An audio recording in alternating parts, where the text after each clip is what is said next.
আল্লাহ নবী বলছেন সাল্লু মা কুল্লি ফাজিরিন ওয়া বাররিন, ইমাম তোমাদের জামিনদার। ইন্নামা জুইলাল ইমামু লিয়ুতাম্মা বিহি, ইমাম নিয়োগ করা হয়েছে তার আনুগত্য পালন করার জন্য, তার অনুসরণ করার জন্য। সহিহ মুসলিমে হাদিস এসেছে। এছাড়া মিশকাতুল মাসাবি কিতাবুস সালাত বাবুল ইমামাত এই অধ্যায়ে ফসলুল আউয়াল এই হাদিস আসছে। আল্লাহ নবী সাল্লাল্লাহু আলাইহি সাল্লাম বলেছেন, সহিহ বুখারীর হাদিস, ইন্নামা নিশ্চয় জুইলাল ইমাম, ইমাম নিয়োগ করা হয়েছে লিয়ুতাম্মা বিহি, সে কি করবে, যাই করবে তাই আপনি অনুগত্য পালন করতে বাধ্য। তো ইমাম কি যা ইচ্ছে তাই করতে পারবে? আরে ইমাম তো ইমাম, ইমাম তো শরীয়ত থেকে চালাবে, তাই না? কিন্তু আল্লাহ নবী ইমামের হাতে ইখতিয়ার দিয়েছেন। দেখেন, ইন্নামা জুইলাল ইমাম, ইমাম নিয়োগ করা হয়েছে লিয়ুতাম্মা বিহি, ইমাম এখানে যাই করবে আপনি তার পিছনে সবটাই করতে বাধ্য, আপনি অনুগত্য পালন করতে বাধ্য। এই জন্য আল্লাহ নবী বলছেন আল ইমামু যামিনুন, ইমাম হচ্ছে তোমার জামিনদার।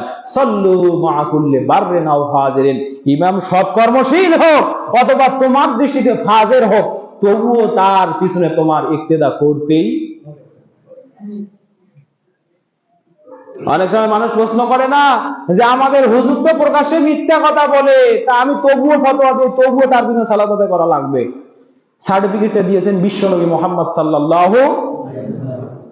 আপনি জীবন বাঁচানোর জন্য মিথ্যা বলতে পারেন, ইমাম জীবন বাঁচানোর জন্য মিথ্যা বলতে পারে না। আপনি ভাবেন আপনার বিপদ হইতে পারে, ইমামের বিপদ হলে ইমাম কি জীবন বাঁচানোর জন্য কাজ করতে পারে না? তো সেইটা আপনার দৃষ্টিতে পাপ হয় কেমনে? এটা জোরের কথা। ইমামের অনুগত্য ওইভাবেই পালন করা লাগবে।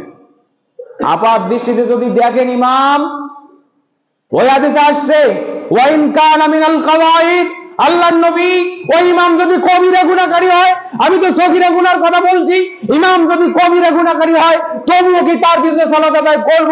আল্লাহর নবী বলেন ওয়াইন কানা মিন আহলিল কাবাইর, সে যদি কবিরা গুনাহকারী হয় তোমার দৃষ্টিতে তবুও তার পিছনে সালাত আদায় করো।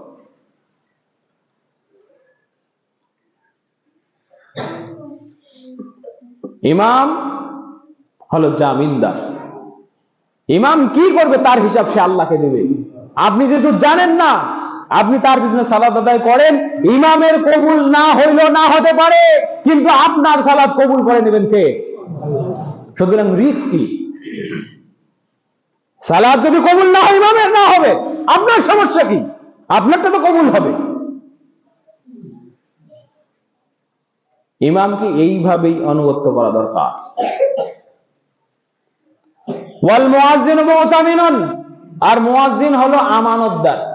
মুয়াজ্জিন কি? আমানতদার, নিরাপত্তার প্রহরী। ইমাম হলো জামিনদার। কিসের জামিনদার? আপনার ইমানের জামিনদার, আপনার আমলের জামিনদার। যে ইমাম 30 বছর ইমামতি করে, মুসাল্লিকে পা সোজা করাও শিখাতে পারে নাই, আমি মনে করি ওটা খেয়ানতকারী। এই জন্য দাওয়াতের মতো দাওয়াতি কাজ হলে 30 বছর লাগে না, 6 মাস হলেই যথেষ্ট। দাওয়াতের মতো দাওয়াতি কাজ হলে, খুশুসিয়াতের সাথে দাওয়াতি কাজ হলে 3 বছর লাগে না, 4 বছর লাগে না, 6 মাসই যথেষ্ট। সে জায়গায় আমি 4 বছর, অনেক বেশি হয়ে গেছে ভাই। আল্লাহ রাব্বুল আলামিন কবুল করুন, বলেন আমিন। মুয়াজ্জিন হলো আমানতদার, মুয়াজ্জিন হলো নিরাপত্তার প্রহরী। মুয়াজ্জিনের ব্যাপারে আল্লাহর নবী মুহাম্মদ সাল্লাল্লাহু আলাইহি সাল্লাম বলেছেন, ইন্নাল মুয়াজ্জিনিনা আতওয়ালাল আনাক ইয়াউমাল কিয়ামাহ, কিয়ামতের ময়দানে বড় বড় ঘাড়ওয়ালা কিছু মানুষকে দেখা যাবে, ওদের ঘাড়টা লম্বা হবে। আল্লাহ রাব্বুল আলামিন হাদিসের ব্যাখ্যায় দেখেছি আল্লাহর নবী বলবেন, জিবরাইল ওই যে বড় ঘাড়ওয়ালারা ওরা কারা রে? জিবরাইল আমিন বলবেন, ইয়া আল্লাহ রাব্বুল আলামিন ওয়া হুম ইউয়াজ্জিনুনান নাস লিস-সালাত, আল্লাহ তারা মানুষকে সালাতের জন্য ডেকেছে। আল্লাহ তাআলা বলবেন, যাও যাও, 12 বছর কিংবা 9 বছর, দুইটা বর্ণনা এসেছে, 12 বছর কিংবা 9 বছর বা এর 10 বছর, এই দুইটা বর্ণনা এসেছে। এইরকম পরিমাণ সময় যে আযান দিয়েছে, তাকে ধরে ধরে জান্নাতে নিয়ে যাও, তাকে ধরে ধরে জান্নাতে নিয়ে যাও। সুবহানাল্লাহি ওয়া বিহামদি। মুয়াজ্জিন খুবই নিরাপত্তার চাকরি ভাই। মুয়াজ্জিনই খুবই নিরাপত্তার চাকরি, মুয়াজ্জিনি খুবই নিরাপত্তার চাকরি। এরপরে এই হাদিসে আল্লাহর নবী মুহাম্মদ সাল্লাল্লাহু আলাইহি সাল্লাম বলেছেন, আল্লাহুম্মা হে আল্লাহ আরশিদুল আইম্মাতা, রব্বুল আলামিন যেহেতু ইমাম হলো মুসাল্লিদের ইমানের জামিনদার, আমলের জামিনদার, রব্বুল আলামিন তোমার কাছে দোয়া করছি, আরশিদুল আইম্মা, ও আল্লাহ তুমি সমস্ত ইমামকে হেদায়েত প্রাপ্ত বানিয়ে দাও, সমস্ত ইমামকে তুমি শুদ্ধ করে দাও, সমস্ত ইমামের চরিত্রগুলো সুন্দর করে দাও, সমস্ত ইমামের কলিজাগুলো সুন্দর করে দাও। আল্লাহর নবী মুহাম্মদ সাল্লাল্লাহু আলাইহি ওয়াসাল্লাম ইমামের জন্য হেদায়েতের দোয়া করেছেন, আর ওয়াগফির লিল মুয়াজ্জিনিন, আর মুয়াজ্জিনের জন্য ক্ষমার দোয়া করেছেন। আর মুয়াজ্জিনকে আল্লাহ মুয়াজ্জিনদেরকে তুমি ক্ষমা করে দাও। এই মসজিদে যতগুলো মানুষ আমরা আছি না, সবচেয়ে নিরাপদ মানুষ আব্দুর রহমান ভাই, সবচেয়ে নিরাপদ, বিহিসাবে রাসূলিল্লাহ ওয়া বিহিসাবিন লিল্লাহ, আল্লাহর হিসাব অনুযায়ী এবং রাসূলের হিসাব অনুযায়ী সবচেয়ে নিরাপদ মানুষ ইনি। ভাই শুকরিয়া করেন, আলহামদুলিল্লাহ পড়েন। সবচেয়ে বিপদে আমি, সবচেয়ে বিপদে কে? আমি সবচেয়ে বেশি বিপদে। আর একটা হাদিস শোনেন না, আপনাদের মসজিদ না, তামাম বিশ্বে যত মসজিদ আছে প্রত্যেকটা মসজিদে সবচেয়ে নিরাপদ মানুষ মুয়াজ্জিন। কি বলেন তো? মুয়াজ্জিন। আর সবচেয়ে বেশি বিপদে ইমাম। ইমাম যদি ড্রাইভার যদি গাড়ি উল্টা চালায়, সবাই অ্যাক্সিডেন্ট না? আখেরাতে কি হবে সেটা পরে, কিন্তু এখন এই গাড়ি যদি খাদে পড়ে তা সবাই তো সুবানি খেয়ে মরবে। সম্মানিত ভাইরা, আমি আপনাকে কি করে বোঝাই? হযরত আব্দুল্লাহ বিন উমর রাদিয়াল্লাহু তাআলা আনহু বলছেন, ক্বালা রাসূলুল্লাহ সাল্লাল্লাহু আলাইহি ওয়াসাল্লাম, আল্লাহর রাসূল সাল্লাল্লাহু আলাইহি ওয়াসাল্লাম বলেছেন, সালাসাতুল মিন কুসবানিল মিসকি ইয়াউমাল কিয়ামা, তিন ব্যক্তি এমন আছে যারা কিয়ামতের দিন মানে সুগন্ধির পাহাড়ে বসবাস করবে। তিন ব্যক্তি এমন আছে যারা কিয়ামতের দিন সুগন্ধের পাহাড়ে বসবাস করবে। মিশকাতুল মাসাবি কিতাবুস সালাত বাবুল আযান ওয়া ফাজলিল মুয়াজ্জিন, এই অধ্যায়ে হাদিস আসছে ফসলুস সানিতে। তিন ব্যক্তি কারা?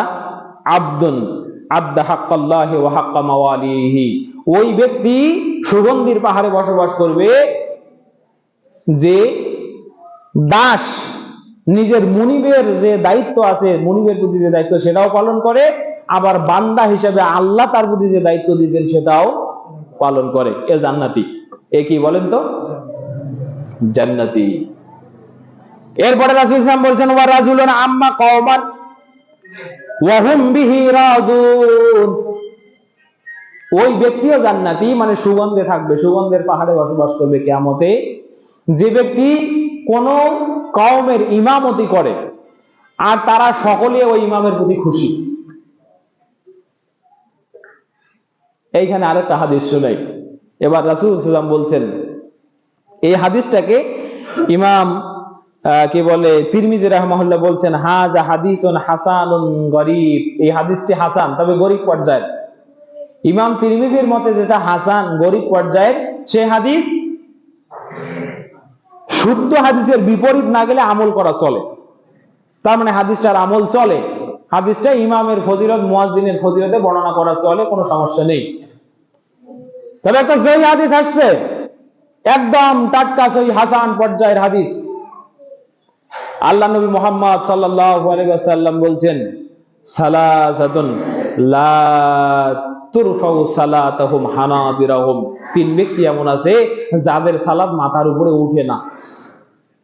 তার মধ্যে একটা হলো রাজুলুন আম্মা কওমান ওয়া হুম লাহু কারিহুন, ওই ব্যক্তি যে কোনো জামাতে ইমামতি করে আর তার মুসাল্লিগণ তার প্রতি নাখোশ। আর মুসাল্লি যে তার প্রতি নাখোশ হবে কোন মানদণ্ডে?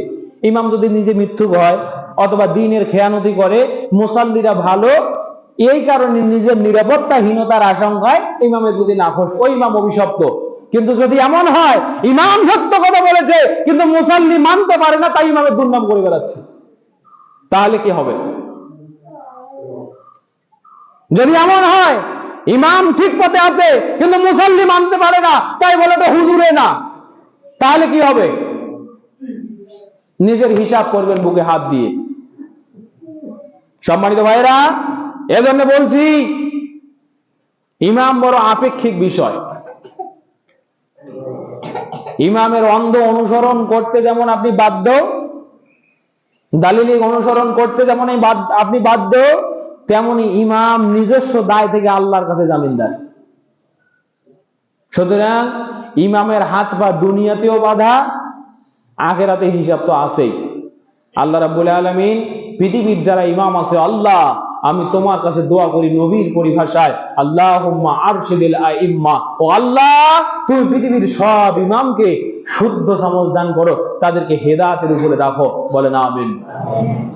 সম্মানিত ভাইরা, ওয়া রাজুলুন ইউনাদি বিস-সালাতিল খামসে ফি কুল্লি ইয়াউমিন ওয়া লাইলাতিন, আর ওই ব্যক্তি সুগন্ধির পাহাড়ে বসবাস করবে যে ব্যক্তিটা প্রত্যেকটা দিনে রাতে 5 বার মানুষকে সালাতের জন্য আযান দেয়। এই হাদিসে আব্দুর রহমান ভাই ফার্স্ট। সম্মানিত ভাইরা, এজন্য আমি আজকে আর দীর্ঘ আলোচনায় আপনাদের কাছে কয়েকটা বিষয়ের উপরে কথা বলেছি। এক, তাকওয়ার উপরে কথা বলেছি। যে মানুষ পড়ে আসছেন ও সারা জীবন দুর্ভাগা, ও জানে না আজকের কি আলোচনা হয়েছে। দ্বিতীয়ত, আমি এরই সাথে মুমিন ভাইয়ের সাথে আমাদের ভ্রাতৃত্বের সম্পর্ক কিরকম হবে, কোন পর্যায়ে সে আমার ভাই, কোন শর্তে সে আমার ভাই নয়, আর সে আমার ভাই হলেও পাপ হতে পারে, কোন মানদণ্ডে আমি তাকে শুধরিয়ে দেব, সে বিষয়ে কথা বলছি। তৃতীয়ত, আমি সালাতের গুরুত্বের উপরে কথা বলছি। চতুর্থত, ইমাম এবং মুয়াজ্জিনের ভূমিকা মসজিদে কেমন হবে, এদের দায়িত্ব এবং রেসপন্সিবিলিটি কি। আর একটি কথা এখানে বলি, ইমাম এবং মুয়াজ্জিনের খাস দুটো আমল আছে। আল্লাহ নবী মুহাম্মদ সাল্লাল্লাহু আলাইহি ওয়াসাল্লাম বলছেন, ইমাম হলো মানে আলেমরা হলো ওয়ারাসাতুল আম্বিয়া, আলেমরা হলো নবীর ওয়ারিস। তবে নবুয়ত পৌঁছানোর এখন যে কাজ হবে সেটা আলেমদের মাধ্যমে হবে। তাহলে আলেমরা আছে দিন প্রচারের ভূমিকায়, যে কাজ হলো নবিয়ানা কাজ। মুয়াজ্জিন যে থাকবে সে আছে বেলালের ভূমিকায় রাদিয়াল্লাহু তাআলা আনহু। বলেন, আল্লাহর নবী বলছেন, বেলাল কুম লিস-সালাত ফাকিম, সালাতের জন্য দাঁড়াও, ইকামত দাও। তারপর বেলাল সালাতে দাঁড়িয়ে ইকামত দিয়েছে। মনে রাখবেন, আজান এবং ইকামতের মধ্যে পার্থক্য আছে। আজান তো নির্দিষ্ট সময় হবে, মানুষ আজান শুনে মসজিদে আসবে, কিন্তু ইকামত যতক্ষণ পর্যন্ত ইমাম সাহেব মুয়াজ্জিনকে অনুমতি না দেবে ততক্ষণ পর্যন্ত মুয়াজ্জিন ইকামত দিতে পারে। এটা ইমামের ইখতিয়ার। অনেক বেদাতি মসজিদে আছে, মুয়াজ্জিন দাঁড়িয়ে আছে যে লাইন সোজা করো, মোবাইল বন্ধ করো। মুয়াজ্জিনের কিন্তু ওই অধিকার নাই, মুয়াজ্জিন ওই অধিকার প্রাপ্ত নয়। মুয়াজ্জিন বড়জোর ইমামের হুকুমে ইকামত দেবে। এই কথাটা থেকে আমি যা বুঝাতে চাই, ইমাম এবং মুয়াজ্জিনের সম্পর্ক এরকম। একজন মুসাল্লি যেমন ইমামকে সম্মান করবে, একজন মুয়াজ্জিনও ঠিক তদ্রূপ ইমামকে সম্মান করবে। আল্লাহ রাব্বুল আলামিন তামাম মসজিদের সমস্ত মুয়াজ্জিন গুলোকে ইমামের অনুগত হওয়ার তৌফিক দান করুন। আল্লাহুম্মা আমিন। আমার ভাইরা, আমি দীর্ঘ 4 বছর আপনাদের ইমামত করেছি। আমি অন্তরের দিক থেকে